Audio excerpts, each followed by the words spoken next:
We've never had this much water come down this hard for this long since I've been here. And the lightning struck all around us all night. You can tell when the sound and the flash happen simultaneously that it's right on top of you. The storm raged all night, and by morning, total chaos. Power gone, except our house because of our solar. The wells were out, roads were washed out. We spend a lot of extra time on drainage on this ranch, and one clogged culvert caused complete chaos. We have a culvert going right through here. Look at this. Oh my God, it took all my gravel. Oh, the culvert got blocked. Shit. Look at that. That's the problem right there. Look at this erosion. This is crazy. Yeah, look at that. That'll cause a problem. Let me get this well away from that, up over this little ridge here, so we don't reclog. But that caused all of this water coming down to run across and go over, and look, it just took all my gravel. That's just road base that's left there. Fortunately, we have a good base underneath the gravel, but it washed a lot of it away. Oh, that's heartbreaking. I spend so much time working on this, trying to keep it all running smoothly, and just one little clog like this can cause catastrophic damage. So I'm gonna have to get down here and try and grade this. There's some pretty big debris here. I've got some sort of metal.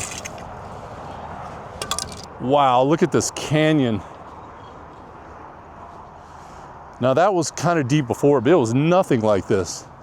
That thing was gushing, and look at the hole it created. Unbelievable, the power of water. So we still are assessing the damage. I'm gonna come back through here. We need to redistribute some of this gravel. Look at the gravel, it just got completely washed out. So my video today was supposed to be giving you a tour of Treehouse, our rental property. But here we are, making a video on catastrophic storm, road washouts, power outages, well water not working. This wiped out an otherwise absolutely beautifully maintained road. I spend so much time working on this road all the time. And man, these bar ditches are just crushed. You see all that gravel that got washed over there and out over that way. So I mean, it did take the water off, but I mean, right here, it all came out. It kind of bounced back and came back across the road. More debris. So here's the guys down here trying to fix this main road. Oh, look at all that down there, all that gravel. These guys are down here fixing this main road. I guess these are county guys. And I'm gonna get out and go talk to them, and I will, I'll get back to you guys. You can see we got the full-size grader here. The roads being out was a big concern, and I was geared up for an all-day project just trying to get the bar ditches put back and back dragging and redistributing gravel and trying to reshape M Road. But what I didn't know was how bad the well situation was. All three wells at all three homes on the ranch were out. They were all in fault. At Castle, our main homestead, we had power from our photovoltaic system, but the well was in fault. So I went outside after we began to lose pressure from the residual finally draining out, and I restarted it 2 or 3 times before it finally kicked over and started generating water pressure again. So that was a huge relief that I was able to kickstart that. Not so lucky at Lodge, our long-term rental. They had power from the backup generator, but the tenants called to report that there was no water pressure. So I went down, and after a few hours of diagnostics and crawling around in the manhole where we have the well down underground, I realized that that controller was completely fried. It was in fault and it was irrecoverable. And at Treehouse, our vacation rental, fortunately during the storm, we were between guests, but we had guests coming in that evening. And although Treehouse didn't leak, everything looked fine after that big storm.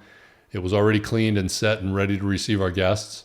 I did check the water pressure, and I did check the well, and the wellhead and the pressure controller looked in order. The screen was frozen though, but the green OK light was green. And I went up to the house and ran it for a few minutes, and the pressure seemed great. So I thought, well, we may have a frozen screen, but it's pumping water, so we should be okay until the next day. It turns out we took a direct lightning strike at the treehouse well. The controller was charred. Once I pulled the cover off, I could see that where the wires connect from the incoming power and from the well, where it comes in from the power and then goes out to the well, was blackened. You could see that there was a severe arc in there, and all the inside of the housing was charred. Then I took the well cap cover off, and that's where the transducer is, and it was literally blown in half and badly charred. So the guests lost water that evening after they checked in, after they had spent all day driving and then several hours unpacking and loading everything into the house. I had to call them and tell them the bad news that it's a weekend, the controller is fried, and we had no choice but to relocate them to a hotel for the night. They were understandably frustrated, but we handled their accommodations and full reimbursement. That was a long night. That same night, I spent hours on the phone trying to find a well company that was willing to help. On a Saturday night in Utah, you're not going to get anybody to answer the phone. But miraculously, one guy called me back, and I gave him the Pentair controller model numbers, and he said he had them in stock. So the next morning, I wrote a check for over $8,500 plus the 2 new transducers. Between him, my wife, Maggie, and the tenants at Lodge, we spent 2 straight days rebuilding both systems. I was down at the wellhead, Maggie up at Treehouse on her cell phone reporting water pressure as I dialed in the diagnostics. And when that water started flowing again, it was a huge relief. So I was able to give the guests the good news, and they moved back in after only 1 night away at a hotel. And at Lodge, the water was restored and our tenants were happy there. M Road has been passable because I spent every moment in between well repairs backblading and digging out bar ditches. So we got that back in order. But the lightning didn't stop there. Later we discovered that in the Treehouse Spa, where we have a mini gym and a jacuzzi, the controller for the hot tub was also fried. So more inconvenience, more cleanup. But that's life on the ranch. We're in a remote area. We're in an area of Utah that's not a big city. It's somewhat sparsely populated. It's hard to get parts. It's hard to get people to call you back, especially on a weekend. To get parts delivered to me on a Sunday from 2 hours north is a small miracle in and of itself. But you prepare, you adapt, and we're rebuilding. This storm really tested every system we built and our patience along the way, but it also reminded us why we built the ranch the way that we did. Redundancy, backup power, independence. When the grid goes down, you don't know when it's going to come back up. You can't rely on other people to restore things for you. You have to learn to have redundancies and spare parts and the know-how to do your own repairs. I have learned a lot through this ordeal about wells, how to set the parameters and the controllers, what the cause was and how to fix it.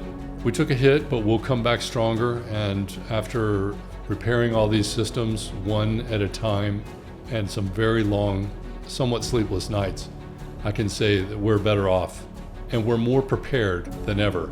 Water is one of our main vulnerabilities. And if you haven't seen my video on how we get water to the ranch and the systems inside the homes, how we process and clean and purify the water, check this video out here, and I'll see you on the next one.